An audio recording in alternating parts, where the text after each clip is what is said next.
تو سواری جو ہے نا، سواری گھوڑے کی سواری ہو گئی، اللہ نے اس میں کیا نعمتیں بیان کی؟ تمہاری زینت کے لیے، سواری کے لیے بہت سارے فائدے ہیں۔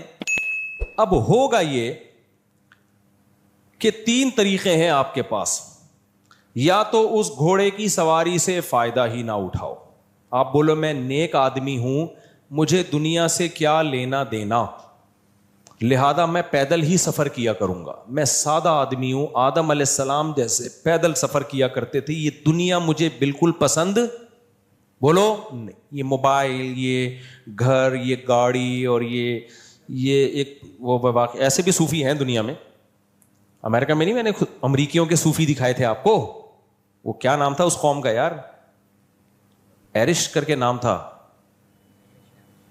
آئرش کر کے کچھ نام تھا ایسا ان کا، بھول گیا میں نے ولاگ بھی بنایا تھا اس پہ، وہ یہی کہتے ہیں ٹانگے میں گھومو، لیکن بہرحال وہ بہت سی برائیوں سے بھی بچے ہوئے اس وجہ سے، عیسائیت میں وہ بہت ہی ایکسٹریم قسم کے مذہبی لوگ ہیں، موبائل سے اور ہر چیز سے دور ہیں، تو ان میں کچھ خوبیاں بھی ہیں اس کی وجہ سے۔ تو ایک طبقہ وہ ہے میرے بھائی جو کہتا ہے کہ یہ سب دنیا داری ہے، مولانا طاری جمیل صاحب نے سر پہ بال کیوں لگائے؟ اب وہ تو ان کا مسئلہ ہے، لگائے نہیں لگائے، میں تو شرعی مسئلہ بیان کر رہا ہوں بھائی، اگر آپ کے لیے زینت اختیار کرنا جائز ہے، آپ کو لگتا ہے کہ یہ جو سر پہ جو صورت حال ہے یہ خطرناک حد تک ڈینجرس ہو چکی ہے، دیکھو کچھ لوگوں کے ہوتی ہے ڈینجرس، لیکن بہت زیادہ ڈینجرس نہیں ہوتی۔ میں نے جو سر پہ بال اگائے ہیں نا، میرے بھی یہاں بال اگائے ہیں، تو وہ کیوں اگائے ہیں؟ میں جب بھی شیشے میں اپنے آپ کو دیکھتا تھا سامنے سے، کبھی یوں کر کے دیکھنے کا مجھے موقع نہیں ملا، کیونکہ یوں دیکھ بھی نہیں سکتے، ہم دیکھیں گے تو ہم نیچے دیکھیں گے نا۔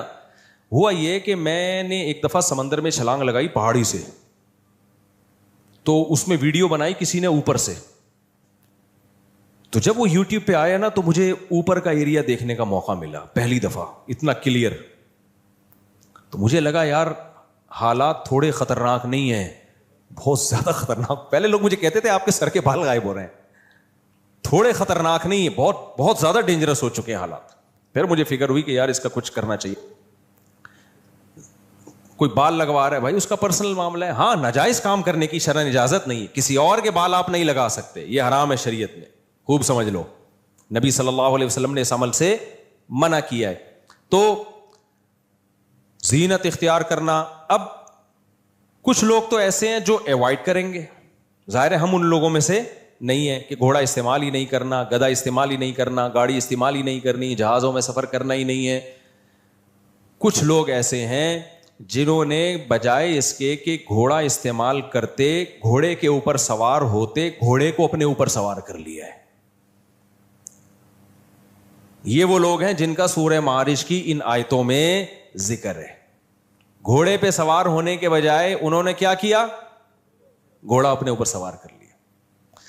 گھوڑے کی لگام ان کے ہاتھ میں ہوتی، اس کے بجائے اپنی لگام کس کے ہاتھ میں پکڑا دی؟ گھوڑے کے ہاتھ میں۔ اب میں اس کو مثال سے سمجھاتا ہوں کیا کہنا چاہ رہا ہوں میں۔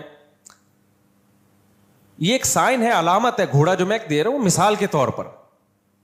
اللہ نے ہر شخص کے دل میں خواہشات رکھی ہیں، جذبات رکھے ہیں، چیزوں کی طرف اٹریکشن رکھی ہے، اگر یہ اٹریکشن نہ ہوتی تو اس دنیا میں یہ رنگینیاں نہ ہوتی، کمپنیاں بند ہوتی، انسان ترقی نہیں کرتا، نہ شادی ہوتی، نہ بچے ہوتے، نہ محبتیں ہوتی، نہ کمائی ہوتی، نہ فیکٹریاں، نہ کڑھائی والے کرتے ہوتے، نہ پگڑیوں کے سٹائل ہوتے، نہ ٹائیوں کے سٹائل ہوتے، نہ کرسیوں پہ سیلفیاں ہوتی، دنیا کیا ہوتی؟ قبرستان جیسی بے آباد۔ تو اللہ نے انسان کے دل میں خواہشات کے گھوڑے رکھے ہیں تاکہ یہ مختلف چیزوں میں ایک دوسرے سے آگے بڑھنے کی کوشش کرے، لیکن اللہ نے کہا کہ اپنی یہ گھوڑا ہے نا، اسپیڈ سے آپ کا سفر کرا دے گا، اگر خواہشات نہیں ہوں گی نا اسپیڈ سے آپ کا سفر نہیں ہوگا۔ دیکھو انسان میں خواہشات نہ ہوتی، ابھی ترقی کتنی ہوتی نہیں، وہیں پڑے ہوئے ہوتے، جو پڑا ہوا ہوتا ہے کہتا ہے کھانے کو مل جائے ٹھیک ہے، نہیں تو بھوکے مر جائیں گے، کوئی ایسا مسئلہ نہیں ہے۔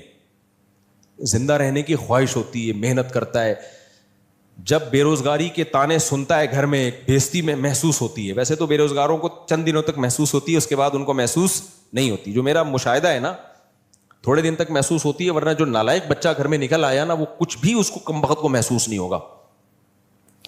تو ایسے بھی لوگ ہیں ہمارے جاننے والوں میں کہ بچہ بے روزگار ہے, باپ اس کو تانے دے دے کے تھک گیا, کچھ کر لے نہیں کرتا وہ.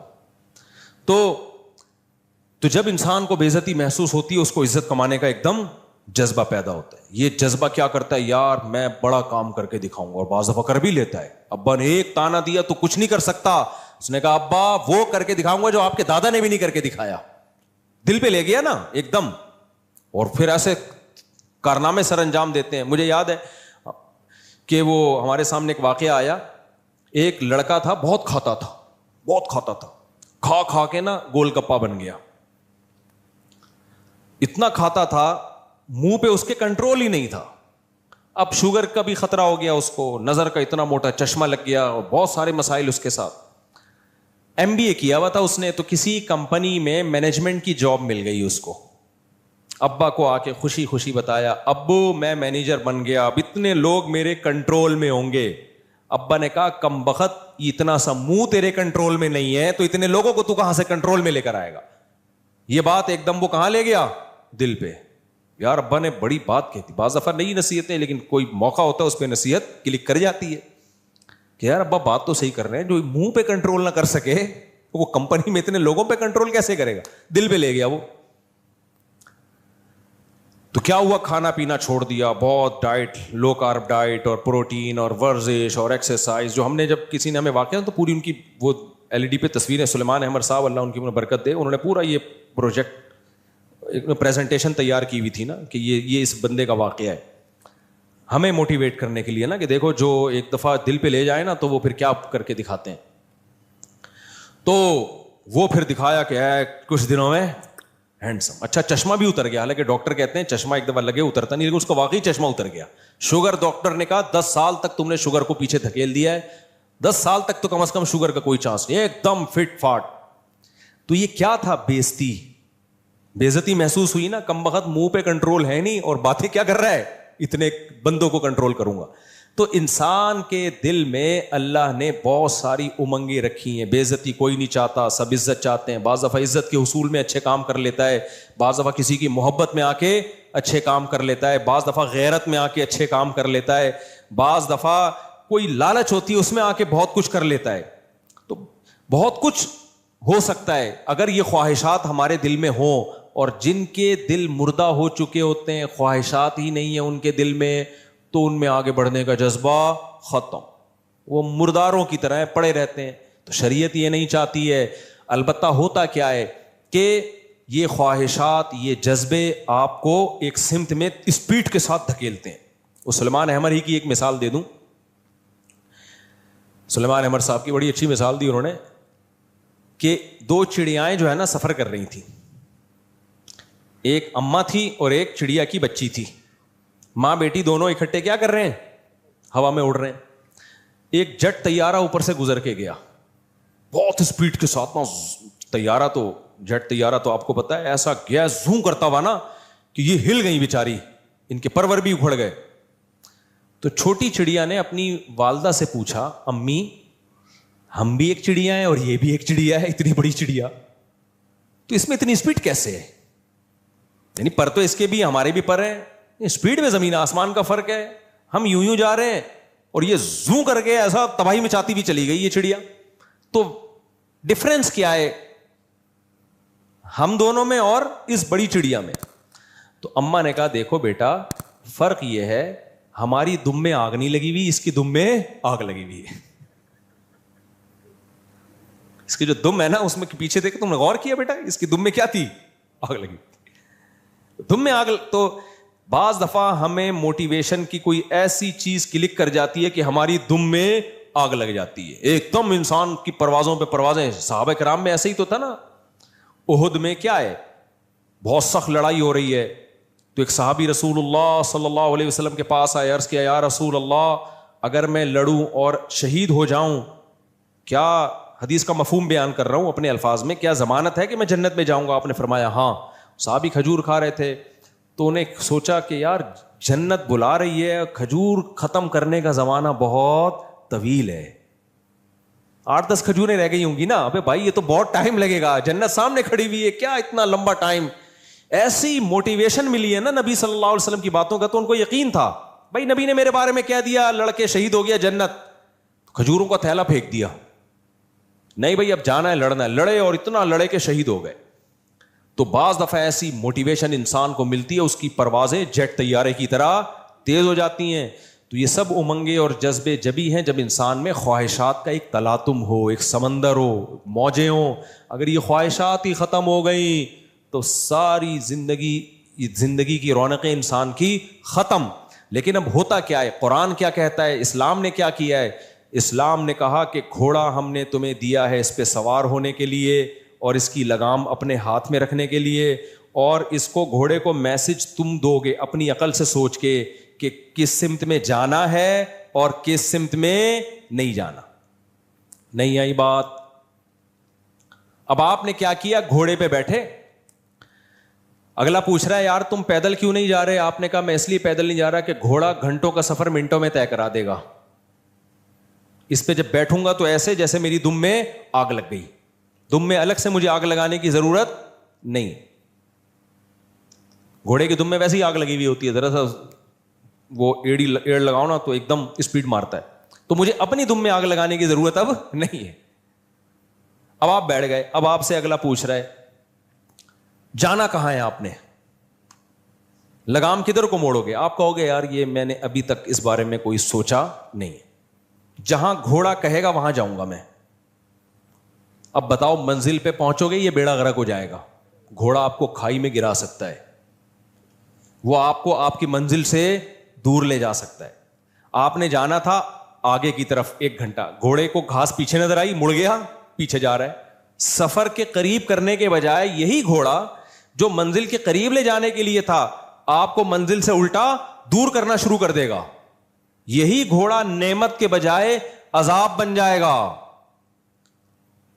کیوں؟ آپ نے اس کی لگام کو کنٹرول نہیں کیا اور عقل سے فیصلہ نہیں کیا کہ کیا کام اس سے لینا ہے اور کیا کام اس سے نہیں لینا. سمجھ رہے ہو کہ نہیں سمجھ رہے؟ یہ عقل نہیں فیصلہ کر رہی ہے, یہ آپ نے گھوڑے پہ چھوڑ دیا ہے. تو خوب سمجھ لو, اللہ نے ہمیں خواہشات کا ایک سمندر دیا ہمارے دل میں. اللہ نے کہا عقل سے اس خواہشات کو کنٹرول, یہ خواہشات تمہیں موٹیویٹ کریں گی, یہ فیول کا کام دیں گی, یہ تمہیں بہت سارے کام کروائیں گی تم سے. تو عقل سے فیصلہ کرنا ہے کہ خواہشات کو کہاں لے کے جانا ہے اور کہاں لے کے نہیں جانا. ہم خواہشات کے گھوڑے پہ سوار ہو کے خواہشات سے پوچھ رہے ہوتے ہیں کہ بتا کیا کرنا ہے آج. تو خواہش کہتی ہے فلم دیکھنی ہے, فلم دیکھ رہے ہیں بیٹھ. ایک آدمی نے بتایا میں انٹرنیٹ پہ فوش فلمیں دیکھتا تھا, پوری رات گزر جاتی تھی, سارا دن سوتا رہتا, پھر پوری رات, کئی مہینے میں نے زندگی کا وہ بہترین حصہ جس میں کوئی زبان سیکھ سکتا تھا, کچھ پڑھ سکتا تھا, کوئی بزنس کر سکتا تھا, صحت بنا سکتا تھا, جم جا سکتا تھا, 20 کام میں نے انٹرنیٹ پر فوش فلموں کی بھیٹ چڑھا دیے. اور یہ کہ لبرل آدمی تھا, دیندار آدمی کی بات نہیں کر رہا میں, جس کا واقعہ میرے سامنے دیندار نہیں تھا, یہ لبرل سیکولر آدمی جو مذہب کو نہیں مانتا تھا. کہہ رہے میں نے کہا یار مذہب میں حرام ہو یا نہ ہو, کہہ رہے میں مذہب کو نہیں کو فالو کرتا, لیکن اس سے زندگی کا بیڑا غرق ہو رہا ہے. کہہ رہے میں نے ایسا عزم کیا کہ وہ کام کر کے دکھایا جو آج نوجوانوں سے, جس کو جب کہا جاتا ہے نا فوش فلمیں دو چھوڑ دو, کہہ رہے ہمارے لیے ممکن نہیں ہے. کہہ رہے میں نے وہ ناممکن کو ممکن کر کے دکھایا. میں نے کہا ایسی کی تیسی اس کو میں اپنی زندگی سے ہمیشہ کے لیے نکالوں گا. وہ مذہبی آدمی نہیں ہے کہ اس کو آخرت کا خوف ہے, وہ کہہ رہے یار دنیا کا بیڑا غرق ہو گیا نا, جو زندگی کا بہترین حصہ 20 مفید کاموں میں لگا سکتا ہوں, پوری رات کمر بھی کبڑی ہو جاتی ہے, گردن ٹیڑھی ہو جاتی ہے, سارا دن اسی میں لگے رہتے ہیں, پھر دن میں بھی اسی کے خیالات. کہتے میں نے کہا یار میں اپنی صلاحیتوں کو کہاں ضائع کر رہا ہوں, میں کدھر میں اپنی صلاحیتوں کو لگا رہا ہوں. تو بعض لوگوں کو اللہ نے عقل دی ہوتی ہے, ان کو پتا ہوتا ہے کہ بھائی خواہشات, عقل بتائے گی کون سی خواہش پوری کرنے کی ہے اور کون سی پوری کرنے کی خواہش بولو نہیں ہے. ہم کیا کر رہے ہیں, میجورٹی کیا کر رہی ہے, گھوڑے پہ بیٹھ کے گھوڑے سے کہہ رہے ہیں بتا کیا کرنا ہے, جدھر تیرا دل چاہ رہا ہے وہاں چل. گھوڑا تو پھر یا تو گھوڑی کے پاس جا کے کھڑا ہو جائے گا یا گھاس کے پاس جائے گا, یا جہاں موڈ ہوگا بے لگام ہو جائے گا, وہ پتہ ہی نہیں کہ آپ جا کہاں رہے ہو. تو یہی حساب کتاب ہے میرے بھائی. اللہ تعالیٰ نے ہمیں حکم دیا خواہشات کو تم نے بتانا ہے بھائی, کون سی خواہش پوری کرنی ہے, کون سی پوری نہیں کرنی. ساری خواہشات کچلنی بھی نہیں ہے, پوری بھی کرنی ہے. اچھی چیزوں کا جذبہ پیدا کرو, تبھی تو قرآن نے کہا ہے وفی ذالک فلیتنافس المتنافسون, دوڑ لگاؤ, آگے بڑھنے کا ہر ایک کو شوق ہوتا ہے. لیکن اللہ نے کہا دوڑ کا میدان تم نہیں بتاؤ گے, ہم بتائیں گے. کون سا میدان ایسا ہے جس میں دوڑ کے تم آگے نکل گئے تو تمہیں فائدہ ہے؟ کون سا میدان ایسا ہے جس میں دوڑ کے تم جیت گئے تو بھی ہار گئے, کوئی فائدہ نہیں ہے اس میں. سمجھتے ہو کہ نہیں سمجھتے؟ کچھ دوڑ کے میدان ایسے جس میں جیت کے بھی ہار جاتا ہے آدمی, تھوڑی دیر ٹرافی شرافی مل جاتی ہے, اس کے بعد قبر میں جا کے سب برابر. تو دوڑ کا میدان نیک اعمال ہیں, نیک اعمال میں دوڑو گے. وہ اتنی تہجد پڑھتا ہے میں اس سے زیادہ پڑھوں, اس نے اتنی شادیاں, استغفر اللہ, یعنی میں اس سے زیادہ کروں, استغفر اللہ. یہ پھر شادیاں پتہ نہیں کہاں سے بیچ میں آ جاتا ہے یار. پرسوں ترسوں کسی نے مجھے تانا دیا کہ آپ کی شادیوں کے بیانات کی وجہ سے گھروں میں طلاقیں ہو رہی ہیں, بس کر جاؤ. میں نے کہا ان طلاق یافتاؤں کی شادیاں بھی میرے شادیوں میں بیانات کی وجہ سے ہو رہی ہیں, تو پلس مائنس ہو گیا نا. میں نے کہا حساب برابر ہو گیا. تو اور ہمارے شادیوں کے بیانات کی وجہ سے طلاقیں نہیں ہو رہی ہیں. طلاقیں تو اس مرد کے نااہل ہونے کی وجہ سے ہو رہی ہیں جو نہیں پال پا رہا 2 کو 3 کو, وہ اس کا قصور ہے, ہمارا قصور تھوڑی ہے. ایسے تو پھر شریعت کو قصوروار ٹھہراؤ, وہ حقوق نہیں ادا کر رہا وہ کمبخت, یا آگے سے عورت کا رسپانس اتنا شدید آ رہا ہے کہ وہ شرعی حدود سے ہی کراس کر جاتی ہے, تو وہ پھر ان کا اپنا ذاتی مسئلہ ہے. اس میں اسلام, میں جو بات کر رہا ہوں میری ہے ہی نہیں بھائی وہ بات, میں تو اللہ کا پیغام آپ تک پہنچانے کی کوشش کر رہا ہوں. تو خیر, یہ پتہ نہیں شادیوں کی بات پھر آ جاتی ہے, کچھ خاتونوں کی بددعائیں مجھے لگ بھی جاتی ہیں آج کل, پھر بھی میں باز نہیں آ رہا, اللہ معاف فرمائے. خیر, تو کیا بات کر لی تھی یار ہے؟ ہاں دیکھو صحابہ کرام میں یہی جذبہ تھا. غریب صحابہ نبی صلی اللہ علیہ وسلم کی خدمت میں آئے, عرض کیا یا رسول اللہ ذهب اہل الدثور بالاجور, یا رسول اللہ مالدار صحابہ دولت میں تو ہم سے آگے تھے ہی, ہمیں اس پہ کوئی اعتراض نہیں ہے, کیونکہ مرنے کے بعد سب کیا ہو جائے گا, دولت غربت سب برابر, اعمال پہ جنت ملے گی. لیکن یہ لوگ تو اعمال میں بھی ہم سے آگے نکل گئے. بھائی دیکھو صحابہ کو یہ نہیں غم تھا کہ ان کو دولت زیادہ ملی ہمیں دولت کم ملی, کوئی بات نہیں. مرنے کے بعد سب کیا ہے, تھوڑے دن کی کہانی ہے. دولت مند کی لاش پہ بھی اتنے ہی کیڑے ہوتے ہیں جتنے غریب کی لاش پہ, بلکہ دولت مند کی لاش پہ تھوڑے زیادہ ہوتے ہیں. اس نے پیزے برگر فل کارب ڈائٹ زیادہ کھائی ہوئی ہوتی ہے, اور کیڑوں کو فل کارب ڈائٹ تھوڑی زیادہ پسند ہے, میٹھے پہ زیادہ آ جاتے ہیں. میرا رپورٹ ہے, غلط بھی ہو سکتی ہے بھائی. خیر, تو غریب کی تو لاش بھی سوکھی سوکھی سی ہوتی ہے, کیڑے بھی کہتے ہیں کہ یار کوئی خاص چیز کھانے کو مل نہیں رہی ہے.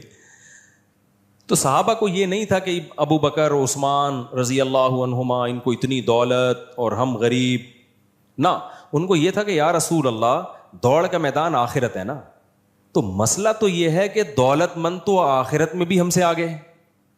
نبی نے پوچھا کیوں کیسے؟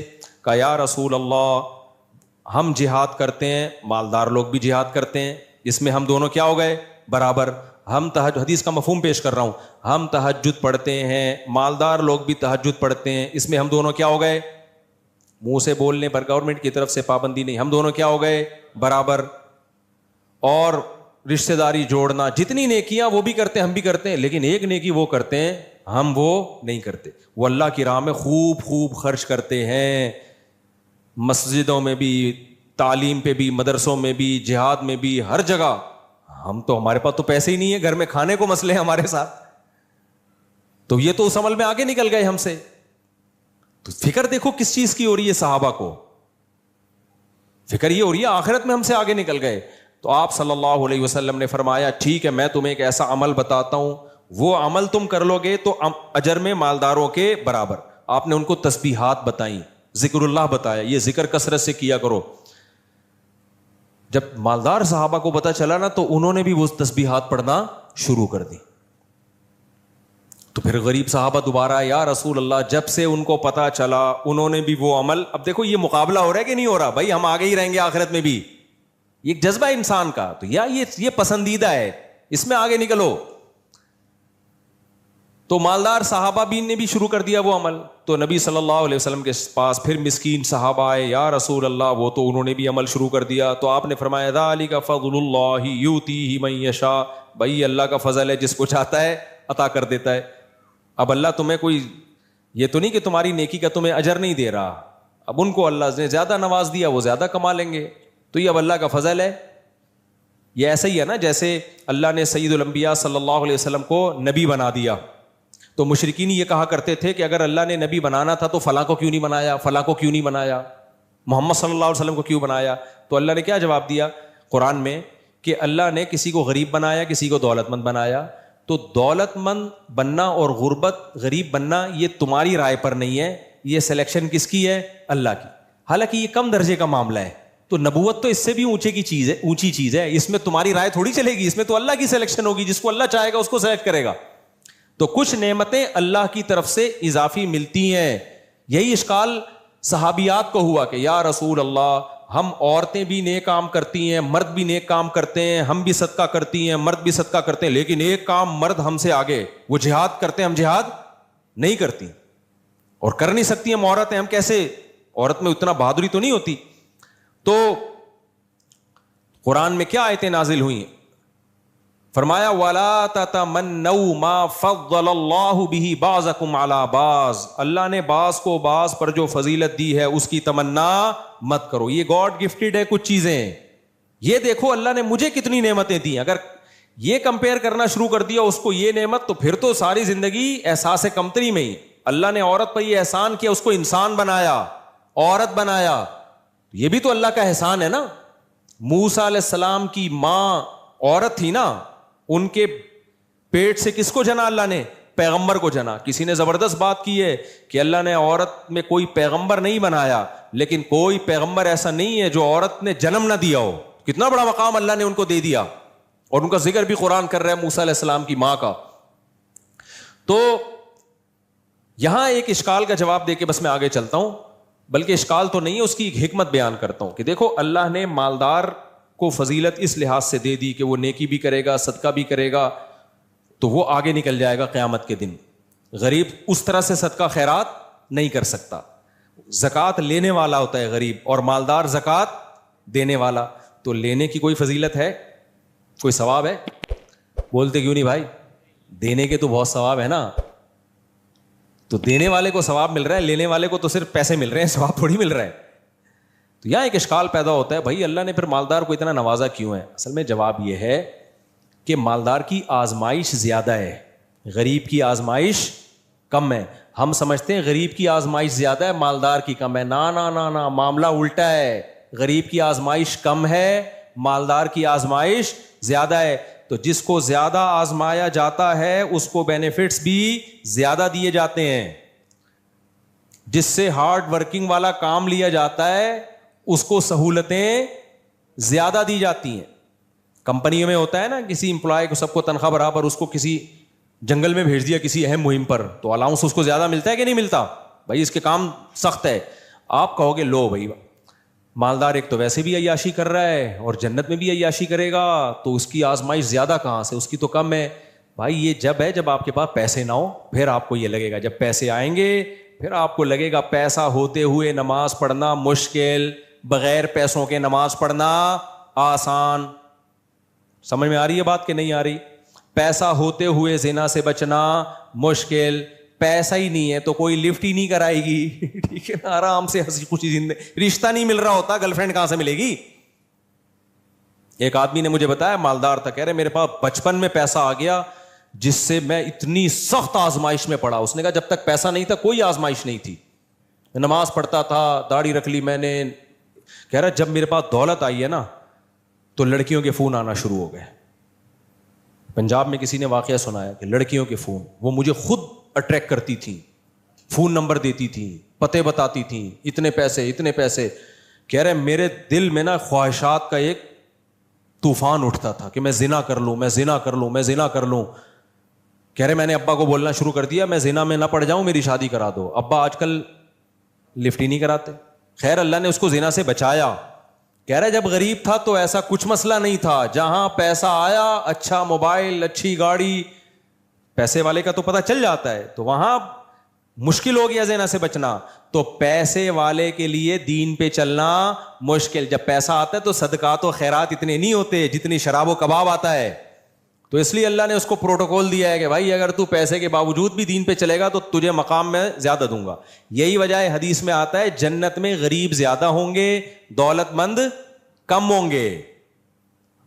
سمجھ رہے ہو کہ نہیں سمجھ رہے؟ وجہ اس کی ہے کہ غریب آدمی کے لیے آسان تھا, وہ پہلے ہی بیچارہ, اس کو ناشتے کے ویسے بھی بیچارے کو پیسے نہیں ہوتے, کہتے چلو ہم کیا کرتے ہیں ٹھیک ہے نا, روزہ رکھ لیتے ہیں. مالدار آدمی کے پاس تو 20 قسم کی چیزیں کھانا کھانے کی, 20 قسم کے موقع عیاشیوں کے, شو مارنا, تکبر, یہ ساری بیماریاں کس کی ہیں؟ دولت مندوں کی ہیں. اس لیے دولت ہر ایک کے لیے اچھی بھی نہیں ہوتی. اس لیے اللہ سے دولت نہیں مانگنی چاہیے, اللہ سے رزق حلال میں برکت مانگنی چاہیے. پھر اللہ دولت کی صورت میں دے دے یا غربت میں ہی اللہ برکت دے دے, وہ اللہ کی مرضی ہے.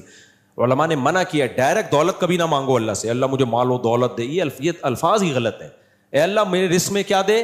برکت دے. اب وہ اللہ کی مرضی. برکت کا مطلب خیر, رزق آئے خیر بن کے آئے. تو ورنہ خالی رزق آ گیا تو وہ تو بعض دفعہ قارون کے پاس پیسہ ہی تو تھا, برباد ہو گیا. فرعون کے پاس کیا تھا؟ پیسہ. اس پیسے نے کیا کر دیا؟ اس کی کھوپڑی کو خراب کر دیا. تو زیادہ تر پیسے والے ہی جہنم میں جائیں گے حدیث کے مطابق. تو ہم جو کہتے ہیں نا میرے پاس اتنا پیسہ, تو صحابہ کو غم یہ نہیں تھا ان کے پاس پیسہ کیوں ہے, صحابہ کو غم یہ تھا آخرت میں ہم سے آگے نکل گئے. تو خواہشات کو لگام دینے کی ضرورت ہے. جب خواہشات آپ کے کنٹرول میں ہوں گی تو پھر خواہشات آپ کے حساب سے چلیں گی. تو شریعت نے یہ نہیں کہا خواہشات کو کچل دو. کیا کہا ہے شریعت نے؟ خواہشات کو لگام دو. آپ فیصلہ کرو گے کون سی خواہش پوری کرنے کی ہے اور کون سی خواہش پوری کرنے کی نہیں. دیکھو شوگر کے مریض اپنی لگام کھانے کے معاملے میں ڈاکٹر کے حوالے کرتا ہے. اس کو پتا ہے میری شوگر ہائی رہتی ہے, تو اس کا دل تو چاہتا ہے 3 لڈو یہاں سے کھا لوں, 4 لڈو وہاں سے کھا لوں, ادھر سے جلیبی کھا لوں, وہ شہد کی بوتل کھا لوں, میں یہ بھی کھا لوں, وہ یہ بھی کھا لوں. لیکن اس کو پتا ہے بیٹا خواہشات کے پیچھے گئے تو ہو سکتا ہے یہ لڈو میری زندگی کا آخری لڈو ہو, اس کے بعد سویم پہ لڈو کھائے جا رہے ہوں میرے. تو لڈو نہیں کھاتے, چلو بریانی کھائیں گے سویم پہ. تو وہ ڈاکٹر سے پوچھتے ہیں, ڈاکٹر صاحب لڈو کھا سکتا ہوں؟ ڈاکٹر کہے گا بھائی آرٹیفیشل لڈو کھا سکتے ہو, جو دیکھنے میں میٹھا لگے حقیقت میں میٹھا. ایسے بھی آتی ہے نا چائے میٹھی پی سکتے ہو, یعنی وہ والی میٹھی جو شوگر کے مریض ہو, وہ ہوتی میٹھی ویٹھی نہیں ہے, وہ تھوڑا سا وہ پتہ نہیں کوئی کیمیکل ڈالتے ہیں, اس سے ڈائٹ بوتل ہوتی ہے جیسے. تو ڈاکٹر بتائے گا یہ خواہش. ہاں ڈاکٹر یہ نہیں کہے گا کھاؤ نہیں, ڈاکٹر کہے گا یہ کھاؤ یہ نہیں کھاؤ. اگر کوئی ڈاکٹر ایسا ہے کہ کھانا پینا ہی چھوڑ دو, پھر آپ وہ ڈاکٹر ہی چھوڑ دو گے, کھانا پینا نہیں چھوڑو گے. تو کوئی مذہب اگر آپ سے یہ کہتا ہے کہ دنیا ہی چھوڑ دو, ننگ دھڑا ہو جاؤ, ساری خواہشات کو چل دو, تو بھائی وہ مذہب ہی چھوڑ دو. پھر وہ مذہب دین فطرت نہیں ہو سکتا. تو اسلام ہے جو اعتدال کا راستہ سکھاتا ہے. خواہشات نہیں چھوڑنی ہے, خواہشات کو لگام دینا. اس لیے تو میں ولاگ بنا بنا کے ڈالتا ہوں تاکہ یہ تصور لوگوں کی کھوپڑی سے نکلے کہ مذہبی آدمی تیرتا ہوا, گھوڑے پہ دوڑتا ہوا, جنگل میں ہرن کا شکار کرتا ہوا تمہیں برا کیوں لگ رہا ہے. یہ کانسیپٹ دماغ سے کیا کرو, ختم کرو. بہت نیگیٹو, ابھی میرا ہرن کا جو شکار کا جو ولاگ کیا نا اس پہ بہت نیگیٹو کمنٹس آئے ہیں, بہت زیادہ. ابے کیا کر رہے ہو, ابے یہ مولویوں والی حرکتیں ہیں, ابے مولویوں. تو کیا ہو گیا بھائی, مولویوں والی حرکتیں کوئی الگ سی نہیں ہوتی ہیں. جو بھی جائز حرکت ہے وہ سارے مولوی بھی کیا کر سکتے ہیں, کر سکتے, کوئی حرج نہیں ہے اس میں. تو جائز ہے یہ, تو جائز نہ جہاں نامناسب نہ ہو. بعض جائز انٹرٹینمنٹ ہوتی ہے لیکن وہ علماء پہ سوٹ نہیں کرتی ہیں. ابھی جیسے میں کینیڈا گیا نا, تو انہوں نے میری ہیلی کاپٹر پہ سواری کا انتظام کیا ہوا تھا. جاپان میں گیا, ارشاد بھائی نے گن پوائنٹ پہ ہیلی کاپٹر میں بٹھایا, ہم نے کہا چلو گھوم کے آ جاتے ہیں. جب کینیڈا گیا انہوں نے ہیلی کاپٹر کا انتظام کیا ہوا تھا, آپ کو گھمائیں گے بیان کے بعد ہیلی کاپٹر پہ. مجھے دل پہ بہت بوجھ تھا کہ یار کیا ہیلی کاپٹر پہ بچوں کی طرح میں, شکار تو ایک شکار جو ہے نا وہ تو ایک وہ خاندانی لوگوں کا کام ہے. میں نہیں کہہ رہا میں بہت خاندانی ہوں, لیکن شکار میں دلچسپی ہمیشہ سے کن کو رہی ہے, خاندانی لوگوں کو. اسماعیل علیہ الصلوۃ والسلام جو تھے نا, نبی صلی اللہ علیہ وسلم نے جب صحابہ کو تیر اندازی کی ترغیب دی تو آپ نے فرمایا ارموا فإن أباكم كان راميا, تیر لگاؤ, سیکھو تیر اندازی, اس لیے کہ تمہارے باپ اسماعیل وہ تیر انداز تھے, ان کا گزر بسر شکار پہ تھا. شکار پیغمبروں نے کیا ہے بھائی. جو ویجیٹیرین ہے ان کو اشکال ہوتا ہے, ہائے بیچارہ ہرن.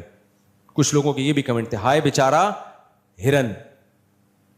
تو یہ نہیں دیکھ رہے بیچارہ مفتی صاحب پورا افریقہ کا جنگل گیا اور ایک ہرن بھی شکار کر کے نہ لائے, اس پہ ترس نہیں آ رہا, ہرن پہ ترس آ رہا ہے. ہاں ہرن کو مارنا برائے مارنا یہ حرام ہے اسلام میں. آپ اس کو ماریں کس کے لیے, کھانے کے لیے انسان کے کام آئے گا, پھر ٹھیک ہے. تو ہم نے تو کھایا کم, صدقہ زیادہ کیا. وہ ہرن انسانوں کے کام آیا. بہت سے 2 ہرن تو پورے انہی کو پکڑا دیے جو بیچارے گئے تھے ہمارے ساتھ, وہ تو خوش ہو گئے. تو 1 ہرن قتل ہوا ہے, لیکن اس کے بدلے میں کتنے غریبوں کا پیٹ بھرا ہے. تو اگر مار کے پھینک دیں پھر یہ حرام ہے. یہ تو آپ انٹرٹینمنٹ کے لیے کہ جانور کی جان کو ضائع کر رہے ہو, تبھی ہم حرام جانوروں کا شکار نہیں کرتے, کیونکہ وہ ظلم ہے, کھانا ہے نہیں اس کو, خام میں کیوں مار رہے ہو. تو ایسے تو ہم بھائی ایک پرندہ مارنا بھی حرام سمجھتے ہیں. ہاں, جب جانور کا شکار ہم حلال سمجھیں گے جب اس کا فائدہ کس کو ہو, انسانوں کو. تو انسانوں کا پیٹ بھرے گا. ہم نہیں کھائیں گے تو شیر کھا جائے گا اس کو. کوئی نہ کوئی تو ہرن کو بالآخر کھاتا ہے. جب بڈھا ہو جاتا ہے نا ہرن تو پھر بھاگ بھی نہیں سکتا, تو شیر ہی آ کے کھائے گا. تو شیر سے بہتر نہیں ہے کون کھا لے, جمشید کھا لے, غفار کھا لے, وسیم کھا لے, یہ زیادہ بہتر ہے. کیا خیال ہے؟ تو اسلام کے جو بھی جائز چیزیں ہیں ان کو جب آپ ڈیپ میں جا کے غور کرو گے تو وہ انسانیت کا اس میں فائدہ ہی ہے. تو